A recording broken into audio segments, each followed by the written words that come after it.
नियम क्या कहता है बच्चों, कूलाम का नियम कूलाम ने बताया था कि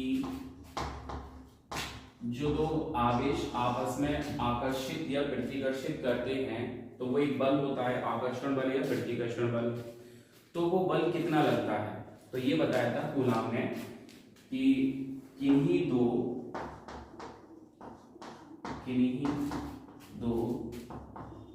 बिंदु स्थिर आवेशों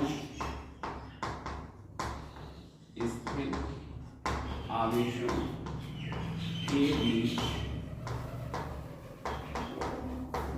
लगने वाला आकर्षण अथवा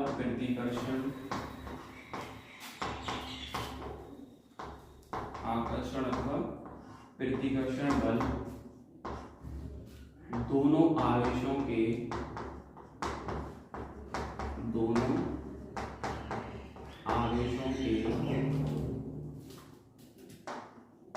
मान के गुणनफल के अनुक्रमानुपाती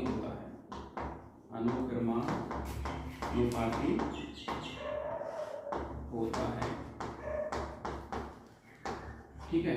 जैसे दो आवेश हैं आपके पास, मान लीजिए Q1 आवेश है और कुछ दूरी पे ये रखा हुआ है Q2 आवेश, ठीक है। तो इसके बीच की दूरी क्या है बेटा, r है, स्मॉल r, ठीक है। तो ये दो आवेश हैं आपके, अगर दोनों पॉजिटिव हैं तो ये क्या करेंगे, दोनों आपस में रिपेल करेंगे, प्रतिकर्षण करेंगे, तो वो भी एक बल ही होता है। जब एक दूसरे पे फोर्स लगाएंगे, एक दूसरे को प्रतिकर्षित करेंगे तो एक बल से ही करेंगे, या दोनों में एक पे प्लस का हो सकता है और एक पर माइनस का हो सकता है। तो एक पे प्लस एक पे माइनस रहेगा तो ये आकर्षण बल लगाएंगे एक दूसरे पर, तो बल कितना लगता है तो वो बताया था कूलाम ने। तो कूलाम ने बताया था कि जो आवेश होते हैं, आवेशों के मान के गुणनफल के अनुक्रमानुपाती होता है जो उन पर लगने वाला बल होता है, ठीक है। तो बल क्या हो गया, आवेशों के गुणनफल के अनुक्रमानुपाती हो गया, ठीक है। तो ये जो बीच की जो दूरी है, तो इस दूरी के वर्ग के क्या होता है, ये व्युत्क्रमानुपाती होता है, क्लियर है। तो इसको अगर एक साथ लिखें हम तो ये हो जाएगा आपका F is directly proportional Q1 Q2 upon में r²। जब ये प्रोपोर्शनलिटी का इसका प्रोपोर्शनलिटी का साइन हटाएंगे तो यहाँ पे क्या आ जाएगा बच्चों, स्मॉल के ये हो जाएगा Q1 Q2 अपॉन में r²। तो ये आ गया आपका कूलाम का नियम, दो आवेशों या बिंदु आवेशों के बीच लगने वाला वैद्युत बल, ठीक है। अच्छा, यहाँ पे अब ये जो K है इसे हम क्या बोलेंगे, इस K को, इसको हम बोलेंगे अनुक्रमानुपाती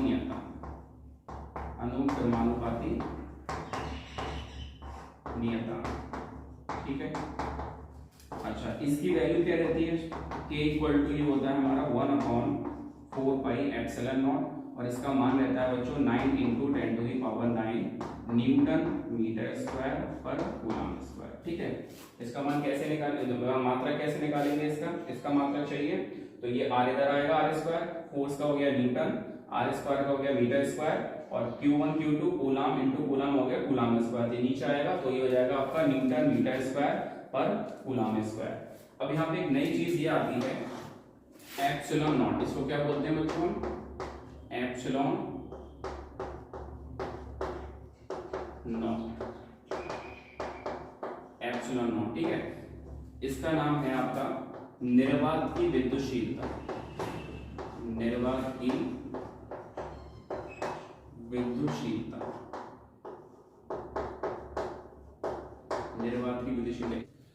तो एप्सिलॉन नॉट का मान होता है 8.85 × 10⁻⁻12 कूलम स्क्वायर पर न्यूटन मीटर स्क्वायर, ठीक है।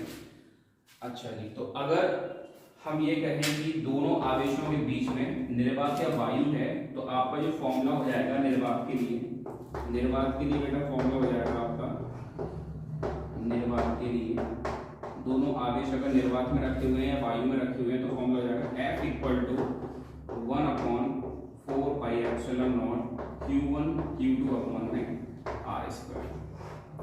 ये हो गया आपका निर्वात के लिए।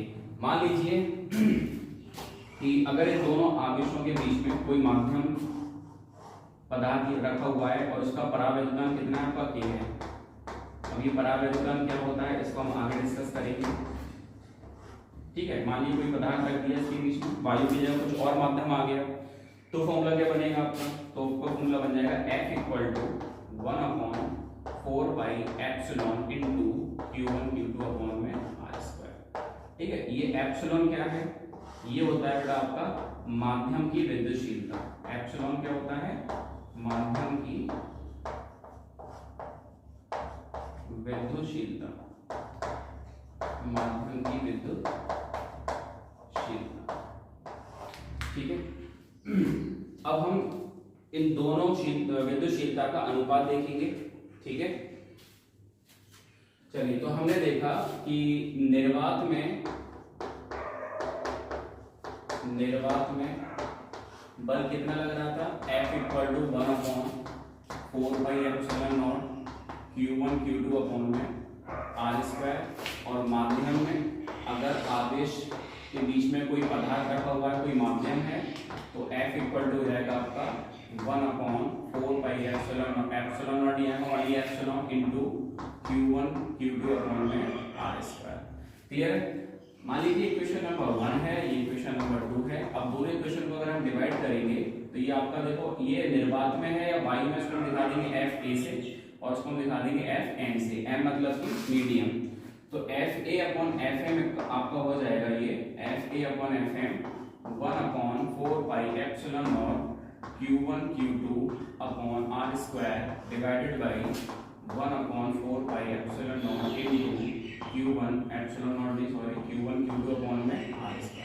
अच्छा, ये पूरा से कट गया, 4 पाई से 4 पाई गया, तो आपके पास बचा Fa upon Fm equal to one by epsilon nought and one by epsilon. ये जाएगा ऊपर और ये इसके पास, तो ये आ जाएगा आपका Fa upon Fm equal to epsilon upon में एप्सिलॉन नॉट। ठीक है, तो ये जो आपका अनुपात आया है माध्यम की विद्युतशीलता और निर्वात की विद्युतशीलता, इसका अनुपात किसके इक्वल आता है, निर्वात में आवेशों में लगने वाला बल और माध्यम में आवेश में लगने वाला बल। अच्छा, ये जो एप्सिलॉन अपॉन एप्सिलॉन नॉट होता है, इसी को क्या बोलते हैं हम, कैपिटल K बोलते हैं। ये होता है आपका एप्सिलॉन अपॉन में एप्सिलॉन नॉट, और ये किसके इक्वल है, आपका बलों के अनुपात के इक्वल है। ठीक है, तो यहाँ पे जो आपका ये कैपिटल K है, तो इसको हम बोलेंगे माध्यम का परावैद्युतांक, या पदार्थ का परावैद्युतांक। क्या बोलेंगे, पदार्थ का परावैद्युतांक, मतलब जो पदार्थ उन आवेशों के बीच में रखा जाता है वही ये होता है हमारा पदार्थ का परावैद्युतांक। इसको हम बोलते हैं डाइलेक्ट्रिक कांस्टेंट। क्या बोलते हैं इसको, डाइलेक्ट्रिक कांस्टेंट इंग्लिश में बोलते हैं। ठीक है, अच्छा, ये जो एप्सिलॉन अपॉन एप्सिलॉन नॉट है, इसको हम किससे दिखाते हैं, एप्सिलॉन r से भी दिखाते हैं। किससे दिखाते हैं बेटा, एप्सिलॉन r से, और ये किसके इक्वल होता है, आपका k के इक्वल होता है। तो अब एप्सिलॉन r जो है, इसका नाम क्या है, इसको हम बोल सकते हैं आवेशिक वैद्युतशीलता। आवेशिक वैद्युतशीलता। ठीक है, इंग्लिश में अगर बोलें तो रिलेटिव परमिटिविटी। Relative permittivity. ठीक है, चलो, इसका वो काम क्या होता है बेटा, रिलेटिव परमिटिविटी। देखो, परमिट जो वर्ड है आपका, परमिट से आता है परमिशन। ठीक है, मतलब कि अलाउ करना। तो आवेशों के बीच में जो भी माध्यम है वो क्या करेगा, अलाउ करेगा दोनों आवेशों को कि आपको एक आवेश को दूसरे आवेश पर कितना बल लगाना है। ठीक है, आवेश अपनी मर्जी से नहीं लगा सकते। सबसे ज्यादा जो बल लगता है आवेशों के बीच में वो तब लगता है जो आवेशों के बीच में क्या होता है, निर्वात होता है या वायु होता है। अगर उसके बीच में कोई अगर हम माध्यम रख देते हैं, मान लीजिए कोई Q1 आवेश है, ये Q2 आवेश है, अगर इसके बीच में निर्वात है तो सबसे ज्यादा बल लगेगा। और अगर इसके बीच में हमने कोई माध्यम या कोई पदार्थ डाल दिया तो पदार्थ क्या करेगा, वो पदार्थ परमिशन देगा, परमिट करेगा, उसी को हम बोलते हैं विद्युतशीलता। ठीक है, तो वो क्या करेगा, इस वाले आवेश के बल को इस वाले आवेश पर कितना बल लगाना है तो वो इजाजत देगा, वो परमिट करेगा, जो इसके बीच में जो भी पदार्थ रखा हुआ है। ठीक है, इसलिए इसको बोलते हैं विद्युतशीलता, माध्यम की विद्युतशीलता। तो अब ये जो आपका डाइलेक्ट्रिक कांस्टेंट है, परावैद्युतांक पदार्थ का, वो K इक्वल टू आपका 1 होता है वायु के लिए और K इक्वल टू आपका 80 या 81 बोल सकते हैं, कुछ बुक्स में 81 लिखा हुआ होता है आपका जेल में, और K इक्वल टू आपका अनंत इंफिनिटी होता है आपका धातु। ठीक है, तो अगर दो आवेशों के बीच में अगर हमने कोई धातु रख दिया तो उस पर आवेशों के बीच में जो लगने वाला जो आपका बल होगा वो बल क्या हो जाएगा आपका शून्य हो जाएगा। देखो कैसे, आपके पास फॉर्मूला है, अगर कोई पदार्थ हम रखते हैं तो ये फॉर्मूला आता है। ठीक है, अच्छा एप्सिलॉन नॉट को हम क्या लिख सकते हैं, देखिए एप्सिलॉन को हम लिख सकते हैं यहाँ से, क्या लिख सकते हैं बेटा, एप्सिलॉन इक्वल टू आ जाएगा आपका K इंटू में एप्सिलॉन नॉट, ये आ जाएगा। तो जहां एप्सिलॉन है और ये फॉर्मूला मैं किसके लिए लगा रहा हूँ, माध्यम के लिए, किसके लिए होता है ये फॉर्मूला, माध्यम के लिए। ठीक है, तो F इक्वल टू आपको हो जाएगा 1/4 पाई एप्सिलॉन नॉट इंटू में K, ये कहां से आया, इसकी जगह। ठीक है, इंटू में Q1/Q2। तो ये फॉर्मूला हम लगाते हैं किसके लिए, जब आवेशों के बीच में क्या रखा हो, माध्यम रखा हो। अब ये फॉर्मूला नहीं लगाएंगे, क्यों नहीं लगाएंगे, क्योंकि एप्सिलॉन जो होता है माध्यम की विद्युतशीलता होती है, वो हर माध्यम की अपनी अलग अलग होती है और वो डिपेंड करती है उसके पदार्थ के परावैद्युतांक पर। तो हम क्या करते हैं, एप्सिलॉन की जगह हम लगा देते हैं एप्सिलॉन नॉट इंटू में K। ठीक है, जो अभी हमने रिलेशन निकाला था उससे। तो अब यहाँ पे जो K है ये क्या होता है, जो पदार्थ आप रख रहे हैं आवेशों के बीच में, तो उस पदार्थ का परावैद्युतांक होता है। तो हर किसी का अपना अलग अलग होता है, लेकिन कुछ आपके मतलब कि जनरल वैल्यूज हैं जो एग्जाम में अक्सर पूछ ली जाती है 1 मार्क्स में, जैसे कि धातु का बताइए, जल का बताइए, वायु का बताइए। अब देखो यहाँ पे अगर वायु होती तो K की जगह 1 डालेंगे, जब K की जगह वैल्यू 1 डालेंगे तो हमारा फॉर्मूला आ जाएगा 1/4 pi epsilon not into Q1/Q2, जो कि हमारा ये रहा। ठीक है, वायु के लिए ये रहा फॉर्मूला हमारा, यहाँ से K हट जाएगा। अगर इसकी जगह कोई पदार्थ रखा हुआ है तो उसका परावैद्युतांक दिया जाएगा आपको, तो K की वैल्यू वो डाल देंगे साथ में, और इसकी वैल्यू तो हमको पता है क्या होती है, 9 × 10⁹ ठीक है। तो अगर हम कहें कि आवेशों के बीच में धातु रखा हुआ है तो K की वैल्यू आप क्या डालेंगे, इन्फिनिटी। जब यहाँ पे आप इन्फिनिटी डालेंगे, तो जब हम इन्फिनिटी डालेंगे तो इन्फिनिटी से किसी चीज को डिवाइड करने पर क्या आता है आपका, शून्य आ जाता है। मान लीजिए कि अगर इनके बीच में, आवेशों के बीच में क्या रखा हुआ है, आवेशों के बीच में जब धातु या कोई मेटल रखा जाता है, आवेशों के बीच में धातु रखें तो फोर्स जो लगेगा आवेशों के बीच में क्या लगेगा बेटा, शून्य। ये 1 मार्क्स में आपका क्वेश्चन पूछ सकते हैं कि अगर हमने आवेशों के बीच में कोई धातु रख दिया तो बताइए उन आवेशों के बीच में लगने वाला बल क्या होगा। तो हम बताएंगे कि बल जो होगा वो F = 0 होगा। ठीक है, अच्छा इसके बाद हम देखेंगे कि जो K की वैल्यू होती है बेटा, बहुत इंपॉर्टेंट है, जो K की वैल्यू होती है वो या तो 1 से बड़ी होगी या 1 के बराबर होगी। ये बहुत इंपॉर्टेंट पॉइंट है। K जो है आपका परावैद्युतांक, इसकी वैल्यू क्या होगी, 1 से बड़ी होगी या 1 के बराबर होगी। ठीक है, नेगेटिव नहीं हो सकती, कभी भी पॉजिटिव हो सकती है, बट पॉजिटिव नंबर होना चाहिए। जैसे कि आपको क्वेश्चन दे दिया, 4 ऑप्शन दे दिए, मान लीजिए कि एक दे दिया 0.7, एक दे दिया आपको 2, और एक दे दिया आपको 2.5, और एक दे दिया आपको -1.5। इसमें आपसे कहेगा कि बताइए कि इन 4 ऑप्शन में से कौन सी वैल्यू परावैद्युतांक की नहीं हो सकती। तो आप कौन सी वैल्यू बताएंगे बेटा, माइनस वाली, क्योंकि क्या बताया था आपको, K की वैल्यू जो होगी आपकी always greater than equal to 1 होगी, 1 के बराबर होगी या 1 से बड़ी। चलिए तो स्टार्ट करते हैं। पहला क्वेश्चन है हमारा कि निर्वात में 1 मीटर की दूरी पर स्थित 2 बिंदु आवेशों के बीच विद्युत बल का न्यूनतम मान क्या होगा। आगे करते हैं। चलिए तो पहला क्वेश्चन करते हैं बच्चों। निर्वात में 1 मीटर की दूरी पर स्थित 2 आवेशों के बीच वैद्युत बल का न्यूनतम मान क्या होगा। ठीक है, तो यहाँ पे आपसे पूछा न्यूनतम मान। अच्छा, न्यूनतम मान क्या होता है आपका आवेश का। न्यूनतम मान मैंने आपको बताया था कि जो आपका मूल आवेश होता है, जैसे कि आपका E बताया था, तो E की वैल्यू क्या रहती है, E की वैल्यू क्या रहती है, E = 1.6 × 10⁻⁻⁹ कूलम। ठीक है, ये हमारा क्या है, न्यूनतम आवेश है, सबसे कम आवेश। तो आपसे कह रहा है कि 2 आवेश हैं, मान लीजिए Q1 है और ये क्या है, Q2 है। इसके बीच की दूरी क्या दे दी आपको, 1 मीटर दे दी। अब ये दोनों आवेशों पे न्यूनतम बल पूछा है, तो न्यूनतम बल तभी तो होगा जब न्यूनतम आवेश होगा, क्योंकि आवेश जो होता है मतलब दो बिंदु आवेशों का जो मान होता है वो बल के अनुक्रमानुपाती होता है। तो जितना आवेश न्यूनतम होगा तो बल भी न्यूनतम होगा। तो हमें आवेश जो लेना है, दोनों पर जो मान लेना है आवेश का, वो क्या लेना है 1.6 इंटू 10⁻19 और यहाँ भी 1.6 इंटू 10⁻19।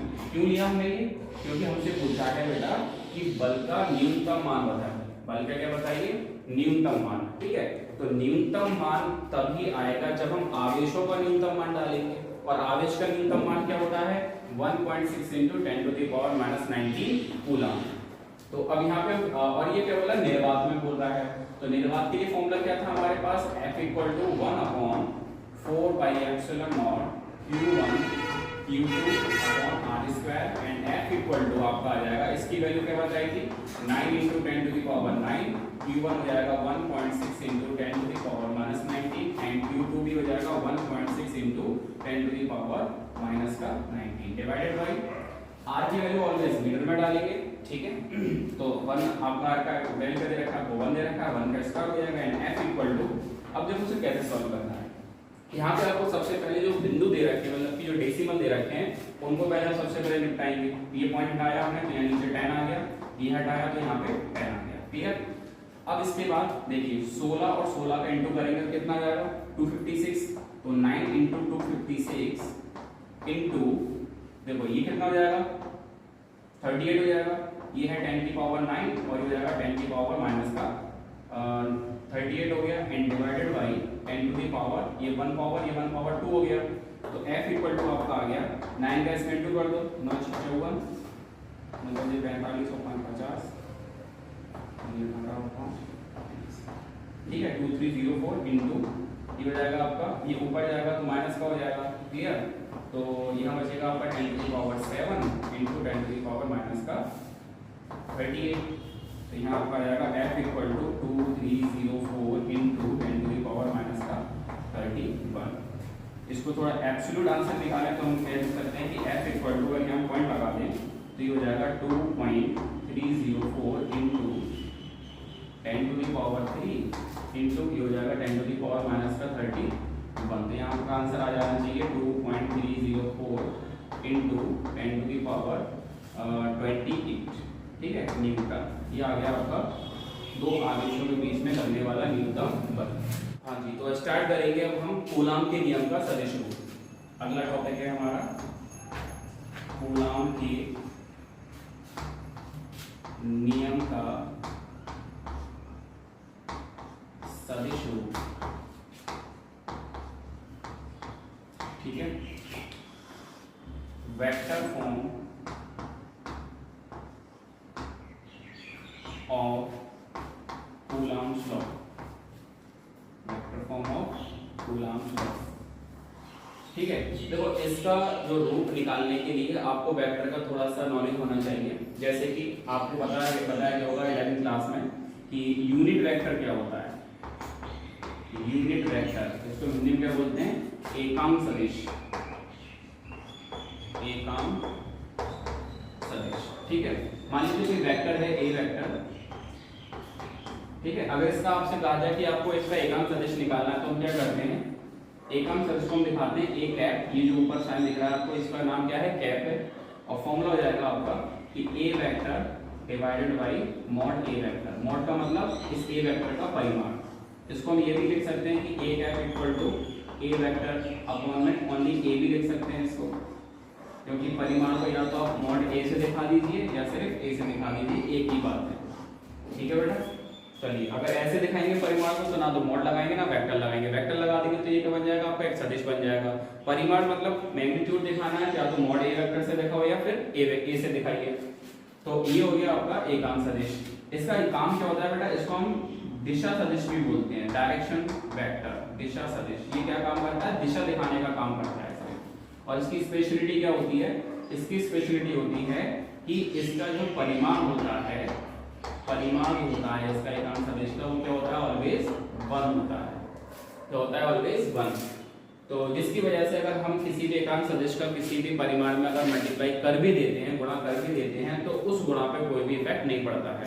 सिर्फ हमें क्या मिल जाती है, दिशा मिल जाती है कि हाँ इस दिशा में बताया जा रहा है कि इस दिशा में आपको चलना है।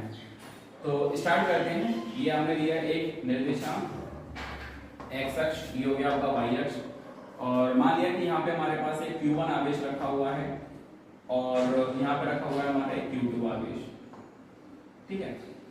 अच्छा, ये यहाँ से जो मूल बिंदु से हम जो किसी भी बिंदु को दिखाते हैं जिस सदिश से, उसको हम क्या बोलते हैं बेटा, पोजीशन वेक्टर, मतलब कि स्थिति सदिश बोलते हैं।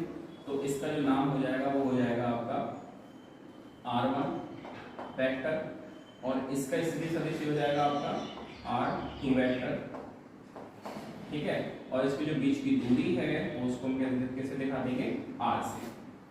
अब यहाँ पे आप देखेंगे, अगर ये मान लीजिए दोनों प्लस के आवेश हैं, तो ये 1 आवेश, पहला आवेश सेकंड वाले पे बल लगाएगा इस दिशा में, प्रतिकर्षित करेगा, ठीक है। और इस बल का नाम क्या बोलेंगे कि Q1 के कारण Q2 पर लगने वाला बल हो जाएगा आपका F21 वेक्टर। इसी तरह से Q2 Q1 पर बल लगाएगा, तो हम बोलेंगे Q2 के कारण Q1 पर लगने वाला बल इस दिशा में आएगा, इसके कारण Q2 के कारण Q1 पर Q2 के कारण लगने वाला बल आएगा, ठीक है। तो इसका सदिश रूप किस तरह से निकालेंगे, तो यहाँ पे हम लिखेंगे कि Q2 के कारण Q1 पर लगने वाला बल क्या हो जाएगा बेटा, F12, ठीक है। Q1 पर लग रहा है, Q2 के कारण इधर लग रहा है, F12 आ जाएगा।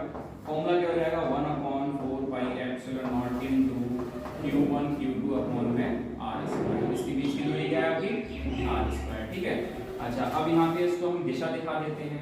दिशा क्या है इसकी, R12 कैप, क्या दिखा दिया आपने, R12 कैप। ये जो की दूरी है तो वो इस दिशा में है, ठीक है।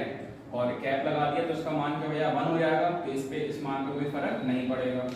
नाउ F12 वेक्टर को हम क्या लिख सकते हैं, 1/4 pi epsilon not into Q1 Q2 upon में R²। और इसकी जगह क्या लिखा जा सकता है बेटा, ये लिख देंगे R कैप है, तो ये हो जाएगा आपका R वेक्टर अपॉन में R, ठीक है। अपॉन में इसका क्या आ जाएगा, परिमाण। तो यहाँ से आपकी इक्वेशन आ जाएगी F12 equal to 1/4 pi epsilon not Q1 Q2 upon में R3 into R12 vector. This is equation number first. Now अब होगा यहाँ पे Q2 Q1 के कारण लेंगे, अब Q1 के कारण Q2 पर लगने वाला बल, Q2 पर लगने वाला बल, क्लियर है। तो ये क्या हो जाएगा बेटा, Q1 के कारण Q2 पर F21 से लिखा है हमने, तो हो जाएगा F21 vector equal to 1/4 pi epsilon not Q1 Q2 divided by R² into, अब दिशा दिखा दूंगी, ये हो जाएगी दिशा R21, पाई लगा दिया हमने कैप, तो हो जाएगा F21 vector equal to 1/4 pi epsilon not Q1 Q2 upon में R², और इसकी वैल्यू में डाल देंगे बेटा R21 vector divided by R। ये हो जाएगा आपका F21 vector equal to 1/4 pi epsilon not Q1 Q2 upon में R3 इनटू में R21। तो यहाँ पे आप देख सकते हैं कि ये जो आपका सदिश है R12 और R21, देखो R12 आपका इस दिशा में दिखा रहा है, R12 आपका इस दिशा में दिखा रहा है, R21 आपका जैसे R12 हो गया आपका इस दिशा में, और R21 जो हो गया आपका वो है इस दिशा में। लेकिन ये जो है दूरी तो हमारी सेम है, मतलब कि दोनों सदिश क्या है हमारे बराबर हैं, लेकिन विपरीत दिशा में है। तो हम बोल सकते हैं कि R12 और R21 समान व विपरीत होने के कारण क्या हो जाएगा, यहाँ से R12 बराबर हो जाएगा आपका माइनस का R21, ये लिख सकते हैं, ठीक है।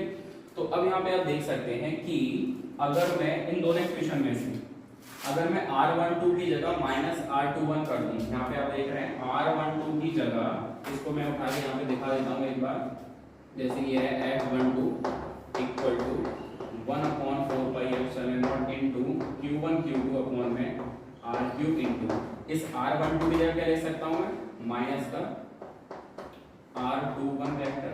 क्लियर है? अच्छा, इस माइनस को अगर मैं यहाँ लगा दूं तो आप देखेंगे ये चीज क्या है, बताइए ये चीज क्या है। ये चीज आपकी दिख रही है यहाँ पे क्लियरली कि F21 की वैल्यू है ये क्या है आपकी F21 की वैल्यू। तो यहाँ पे क्या आ जाएगा, माइनस का F21।